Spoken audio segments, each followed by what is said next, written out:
তুলসী গাছে মা লক্ষ্মীর বাস হয়, তাই তুলসীতে জল দেওয়ার সময় যদি আমরা 3টি মন্ত্র উচ্চারণ করি তাহলে আমাদের জীবনে যত রকম আর্থিক অনটন চলছে সমস্ত আর্থিক অনটন দূর হবে। এমনকি কোনো কাজ হতে হতে সেই কাজটি আপনার হচ্ছে না, কাজটি আটকে যাচ্ছে, তাহলে সেই কাজেও আপনি সফলতা পাবেন।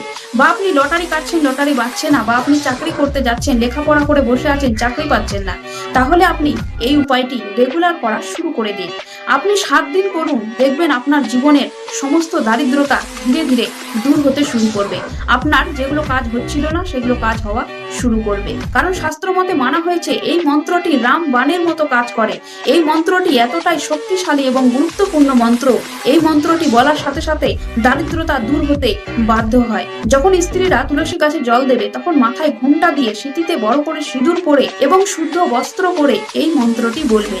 হাতের মধ্যে জল নেবে, জল নেওয়ার পরে বলবেন ওম নমঃ ভগবতে বাসুদেবায়। এই